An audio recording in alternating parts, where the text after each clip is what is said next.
Ang mabuting balita ng Panginoon ayon kay San Mateo. Nang mga sandaling iyon, lumapit kay Jesus ang mga alagad at nagtanong, sino po ang pinakadakila sa kaharian ng langit? Tinawag ni Jesus ang isang bata, pinatayo sa harapan nila, at sinabi, tandaan ninyo ito. Kapag hindi kayo nagbago at tumulad sa mga bata, hindi kayo mabibilang sa mga pinaghaharian ng Diyos.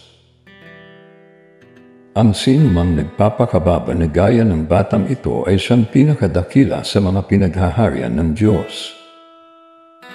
Ang sinumang tumanggap sa isang batang ganito dahil sa akin ay ako ang tinatanggap.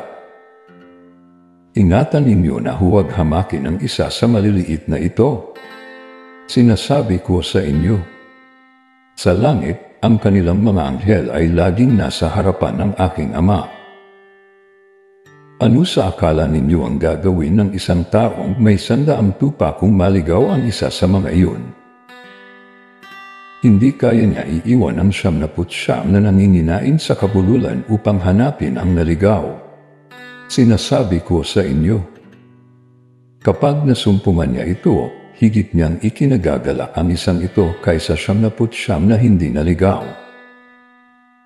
Gayun din naman, hindi kalooban ng inyong amang nasa langit na mapahamak ang isa sa maliliit na ito. Ang mabuting balita ng Panginoon. Pinupuri ka namin, Panginoong Hesukristo.